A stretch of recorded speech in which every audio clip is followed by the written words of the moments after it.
Comment savoir si un morceau est binaire ou ternaire? Pourquoi est-il important de savoir si un morceau est binaire ou ternaire? Eh bien, c'est ce qu'on va voir dans cette vidéo. Juste avant, cliquez sur le bouton s'abonner pour rejoindre les autres musiciens abonnés à ma chaîne YouTube. On m'a plusieurs fois posé cette question sur mon site lesfouxdupiano.fr. Comment reconnaître si un morceau est binaire ou ternaire? Tout d'abord, on pourrait croire que ce n'est pas forcément très important. Après tout, ce ne sont que des conventions, comme on va le voir plus loin. Mais c'est plus important qu'on pourrait le croire. Savoir si un morceau est binaire ou ternaire changera votre interprétation, votre feeling de jeu. Je vais tout d'abord vous donner quelques petits éléments théoriques, je suis bien obligé, mais on va le faire le plus rapidement possible pour ensuite passer à la pratique. Vous allez voir, la théorie sera courte au début, mais nécessaire. Ensuite, je vous donnerai une astuce pour ne pas vous tromper. Et enfin, on passera à la pratique, avec des morceaux pour comprendre le feeling, c'est super important. Alors, tout d'abord, les mesures. Un petit rappel très rapide sur les mesures pour bien fixer les choses. Je vous rappelle que la mesure est indiquée au début de chaque partition. Je vais prendre ici les 6 mesures les plus courantes pour simplifier au maximum. Vous avez donc une fraction. Le dénominateur, c'est-à-dire le nombre du bas, indique une valeur. Vous devez au début en connaître 2. Donc le 4 représente une noire et le 8 représente une croche. Ce sont les plus courants. Et ce sera tout pour commencer. Toute la suite sera construite à partir de ça. Le numérateur, c'est-à-dire le nombre en haut, indique combien j'en ai par mesure. Alors vous allez voir, c'est simple. Vous allez voir. 2, 4 signifie 2 noirs par mesure. Le 4 signifie noir, le 2 signifie qu'il y en a 2. La barre de mesure, c'est la barre qu'on va retrouver au bout de chaque... Enfin, les barres verticales qu'on va retrouver sur la partition. 3, 4 signifie donc 3 noirs par mesure. 4, 4 signifie 4 noirs par mesure. 6, 8 signifie 6 croches. Le 8 étant la croche, 6, 8, 6 croches. 9, 8, 9 croches par mesure. 12, 8, 12 croches par mesure. Vous voyez qu'une fois qu'on sait ce que représentent le 4 et le 8, c'est-à-dire le 4 une noire et le 8 une croche, bah tout de suite on arrive mieux à se repérer dans la mesure. Ok? Et grâce à ça, vous allez pouvoir vous repérer. Je vous donne maintenant la règle du binaire ternaire, parce que c'est l'objet de cette vidéo, c'est la seconde chose à savoir. Les mesures binaires ont un numérateur 2, 3 ou 4. Dès que vous voyez 2, 3 ou 4 en haut, c'est binaire. Les mesures ternaires ont un numérateur 6, 9 ou 12. Ok? 2, 3, 4, binaire, 6, 9, 12, ternaire. Un point, c'est tout. Donc normalement avec tout ça, vous avez de quoi faire. Exemple 1. Dans une mesure binaire, vous allez retrouver différentes valeurs rythmiques et souvent des croches. Les croches allant par 2, vous en aurez 2 par temps. C'est à cause de ce 2 que l'on va appeler ça binaire. Alors là, je vous imagine un petit peu derrière votre écran, à crier « Oh, scandale, mais qu'est-ce que tu nous racontes ?» Dans les mesures 2-4, 3-4 et 4-4, il n'y a pas que des croches. Il y a aussi des triolets. Et les triolets, ça va par 3. Ok, c'est exact, c'est vrai. Il peut aussi y avoir des triolets, mais ce n'est pas ce qu'il y aura en majorité dans le morceau. J'y reviendrai un petit peu après. Passons maintenant à un deuxième exemple. Dans une partition ternaire, vous avez à chaque fois des groupes de 3 croches, ou des équivalents comme une noire pointée, ou une noire plus une croche, etc. C'est ce groupement par 3 qui donne le nom de ternaire. Donc binaire par 2, ternaire par 3. Alors c'est bien beau tout ça, mais qu'est-ce que ça change? C'est vrai que pour l'instant, nous n'avons vu que des conventions d'écriture. Il vous manque un dernier élément pour pouvoir convertir tout cela en feeling, eh bien c'est le temps. En binaire, c'est le plus simple. Le nombre de temps équivaut au numérateur, le nombre du haut. Ce sont ces temps que vous pouvez marquer en tapant dans vos mains par exemple. Donc en 4-4, vous avez 4 temps. Et vous pouvez donc taper ces 4 temps. 1, 2, 3, 4. En ternaire, vous allez plutôt taper sur la première des séries de 3 croches. Vous vous rappelez, j'ai parlé des séries de 3. On va taper sur la première. 1, 2, 3, 1, 2, 3, 1, 2, 3, 1, 2, 3. D'accord? Donc si vous tapez dans vos mains, vous allez plutôt taper sur la première et la quatrième. 1, 2, 3, 1, 2, 3. Donc en 6-8, vous allez taper 2 fois. 1, 2, 3, 4, 5, 6. 1, 2, 3, 4, 5, 6. Vous voyez, ça donne une idée du feeling rythmique. 1, 2, 3, 4, 5, 6. En 9-8, vous allez taper 3 fois. 1, 2, 3, 4, 5, 6, 7, 8, 9. 1, 2, 3, 4, 5, 6, 7, 8, 9. Et en 12-8, vous allez taper 4 fois. 1, 2, 3, 4, 5, 6, 7, 8, 9, 10, 11, 12. 1, 2, 3, 4, 5, 6, 7, 8, 9, 10, 11, 12. Vous voyez que dans ces mesures, on commence à comprendre la façon dont on doit jouer. Il faut vraiment qu'on ressente ces battements par 3. 1, 2, 3, 1, 2, 3. C'est ça, vraiment, ce qui est important en ternaire. Un dernier élément théorique pour bien comprendre les mesures équivalentes. Voici un tout dernier élément pour bien comprendre. Pour ceux et celles qui en veulent toujours plus, il est possible de convertir une mesure binaire en mesure ternaire et inversement grâce à des conventions d'écriture. Voici comment trouver ces correspondances. Pour trouver la mesure ternaire équivalente à une mesure binaire, il y a une petite formule mathématique. Ne vous inquiétez pas si vous n'êtes pas super balèze en maths, vous devez juste savoir que les fractions en musique ne fonctionnent pas de la même manière que les fractions qu'on a apprises sur les bancs de l'école. Et si vous n'avez pas envie de calculer, eh bien ce n'est franchement pas un problème, parce que je vais vous donner de toute façon les équivalences.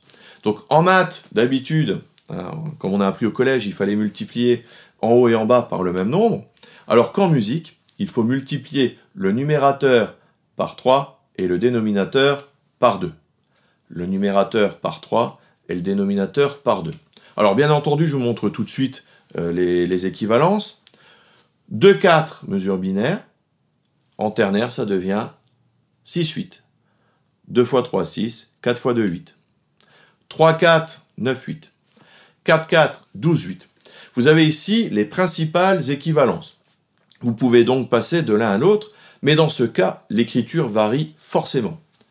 Voici des exemples d'équivalence. Un triolet de croches en 2-4 donnera des simples croches en 6-8. Ces écritures reviennent aux mêmes. Si le mouvement par 3 dure longtemps, eh bien on va plutôt privilégier l'écriture ternaire en 6-8. C'est à ça que ça sert. Si on a des mouvements par 3, 1, 2, 3, 1, 2, 3, eh bien il est mieux de l'écrire en ternaire. D'accord ? Autre exemple. Alors cette fois-ci, on va faire l'inverse. Si j'ai 2 croches en 2-4, eh bien en 6-8, ça va donner un truc un peu plus compliqué qu'on va appeler un duolé. Alors ces écritures sont équivalentes, mais si le mouvement général du morceau va par 2, 1, 2, 1, 2, 1, 2, c'est ça du binaire, 1, 2, 1, 2, eh bien dans ce cas-là, vous n'allez pas vous embêter à faire des duoles en ternaire, vous allez rester en binaire, en 2-4, en 3-4 ou en 4-4, et ce sera préférable et beaucoup plus simple.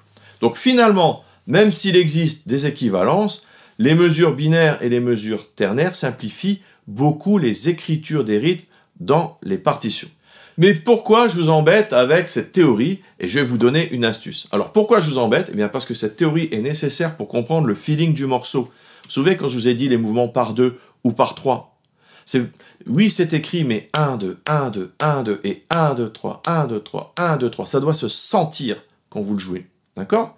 Vous allez voir maintenant comment compter pour ne plus vous tromper entre le binaire et le ternaire quand vous devez le reconnaître. Tout va s'éclaircir ici parce que je vais vous donner une astuce. Je vais prendre comme exemple une mesure en 4-4, c'est ce qu'il y a de plus courant dans la musique actuelle. Vous pouvez compter les temps en tapant dans vos mains 1, 2, 3, 4. En 4-4, donc en binaire, on peut aussi compter les croches. Et nos amis batteurs utilisent un petit mot, ils disent « et » pour y arriver. Et ils comptent comme ceci. Regardez comment on compte les croches. 1 et 2 et 3 et 4 et. Vous voyez le mouvement par 2. 1, 2, 1, 2. 1 et 2 et 3 et 4 et. On ressent tout à fait le mouvement par 2. Nous avons vu que 4-4 avait pour équivalent la mesure ternaire 12-8.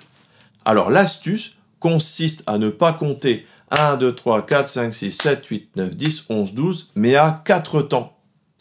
En utilisant le mot « et » comme tout à l'heure pour la deuxième croche, et le mot « puis » pour la troisième croche. Regardez ce que ça donne. Ça donne quelque chose de plus simple.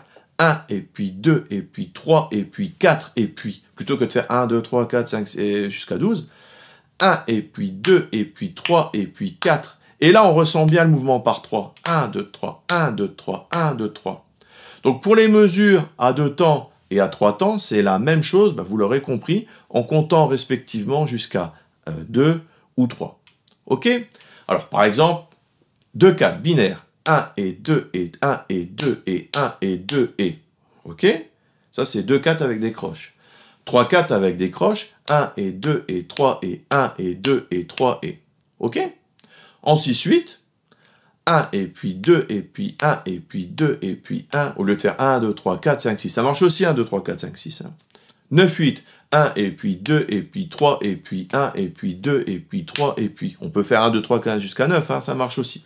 Voilà, et là, tout est dit. Et grâce à ça, vous allez pouvoir vous débrouiller, vous dépatouiller. Pour résumer, si en comptant, quand vous écoutez quelque chose, vous avez des et, 1 et 2 et 3 et 4 et, c'est binaire. Si en comptant, vous avez des et puis, 1 et puis 2 et puis 3 et puis 4, c'est du ternaire. Et là, ça y est, vous avez tout ce qu'il vous faut pour distinguer le binaire du ternaire. Maintenant, vous attendez peut-être tous cela, on va passer à la pratique. On va parler du mouvement rythmique et du feeling. Pour passer à la pratique, on va demander à mon ami batteur de nous jouer un rythme binaire. Alors, entre nous, il n'est pas très bon, mais pour la démo, ça devrait aller. Dis, tu peux nous faire un rythme binaire, s'il te plaît ?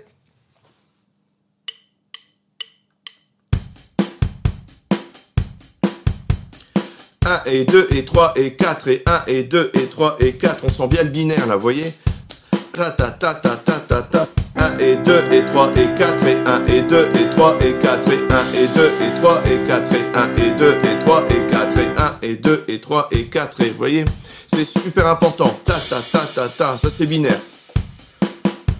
1 et 2 et 3 et 4 et 1 et 2 et 3 et 4 et 1 et 2 et 3 et 4 et 1 et 2 et 3 et 4 et 1 et 2 et 3 et 4 et 1 et 2 et 3 et 4 et 1 et 2 et 3 et 4 et 1 et 2 et 3 et 4 et 1 et 2 et 3 et 4 et 1 et 2 et 3 et 4 et 1 et 2 et 3 et 4 et 1 et 2 et 3 et 4 et 1 et 2 et 3 et 4 et 1 et 2 et 3 et 4 et 1 et 2 et 3 et 4 et 1 et 2 et 3 et 4 et 1.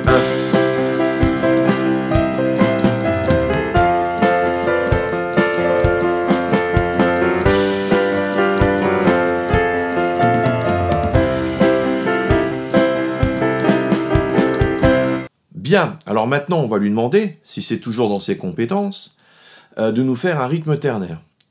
Est-ce que tu peux nous faire un rythme ternaire maintenant, s'il te plaît?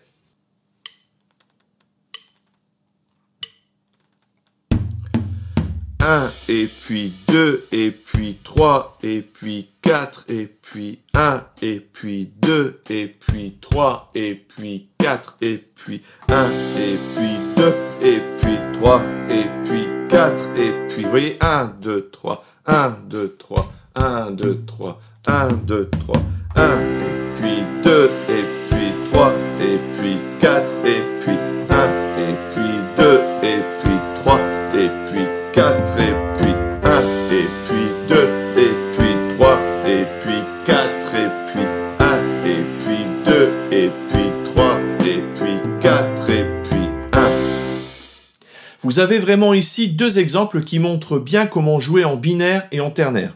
Avec une batterie, c'est plus facile à repérer. Il faut aussi s'entraîner à les repérer dans tous les styles de musique. Alors maintenant, voici le plus gros du problème, l'exception, enfin c'est pas une exception, mais le cas qui embête le plus de monde, la confusion du 3-4. 3-4 est une mesure à 3 temps. Ok. Donc pour le jouer, je compte par 3. 1, 2, 3. Par exemple, pour une valse, je fais 1, 2, 3. Ok. Donc du coup, 3-4 est une mesure ternaire, puisqu'on compte par 3. Eh bien, non. Pour un morceau en 3 temps en binaire, c'est-à-dire en 3-4, on compte 1 et 2 et 3 et 1 et 2 et 3 et... Et là, vous vous rendez compte que même s'il y a 3 temps, on est en binaire.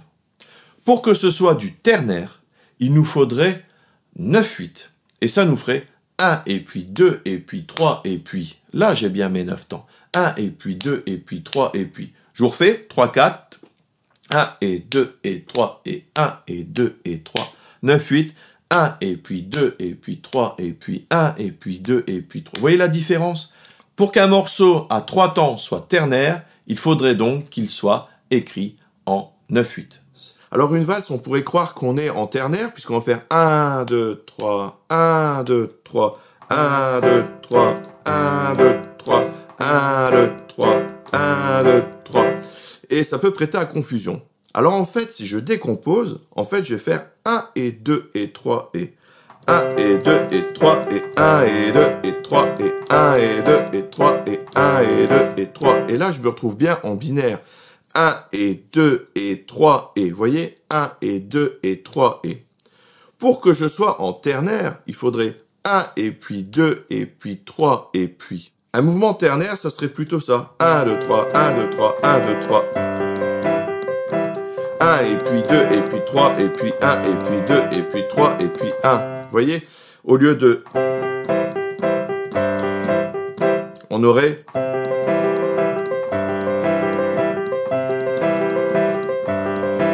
Vous voyez un petit peu la différence de mouvement. Le premier, j'ai 1 et 2, et le deuxième, 1 et puis 2, et puis 3, et puis. Donc voilà pour cette petite parenthèse de la mesure à 3/4. Pour récapituler, quand vous entendez un morceau, pour savoir si c'est du binaire ou du ternaire, vous comptez avec des « et » ou des « et puis » pour identifier les mouvements par 2 ou par 3. Pour finir, je vous propose un petit jeu d'écoute. Alors, dans les extraits suivants, lequel est binaire et lequel est ternaire?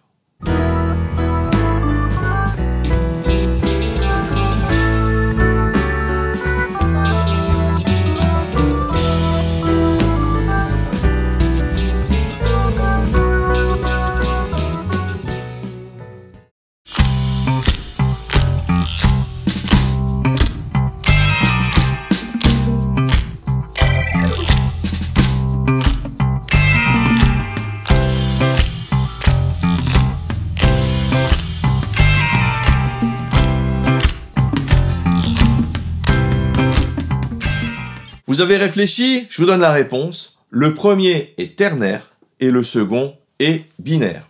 Pour vous entraîner, prenez l'habitude d'analyser ce que vous écoutez et tentez de trouver si c'est du binaire ou du ternaire. Pour les musiques avec des batteries, c'est toujours un petit peu plus simple, donc ça peut être un bon point de départ pour vous. Merci d'avoir suivi cette vidéo. Binaire, ternaire, je sais que ça pose souvent problème. J'espère avoir été le plus exhaustif et le plus clair possible. En complément, vous pouvez recevoir mes guides et mes vidéos de formation. Ce sont des cadeaux de bienvenue dans lesquels j'explique comment jouer du piano grâce aux accords, toute la théorie, comment enrichir votre jeu, c'est très important parce que sinon on tourne en rond, on joue toujours de la même façon. Comment donc jouer un même morceau de 10 façons différentes suivant votre niveau. Plus de 60 pages de guide à télécharger, plus de 2 heures de vidéos à visionner, des partitions, des playbacks. Et pour recevoir tout ça, vous cliquez sur le lien dans la description. Vous arriverez sur le site, vous mettez votre prénom, votre email et vous recevrez tout cela automatiquement. Et il y a des astuces que je donne uniquement par email, donc si vous n'êtes pas inscrit, vous passerez à côté de tout cela. Si vous avez apprécié la vidéo, un petit j'aime juste en dessous. N'oubliez pas de cliquer sur le petit bouton pour vous abonner à la chaîne, pour ne louper aucune des prochaines vidéos.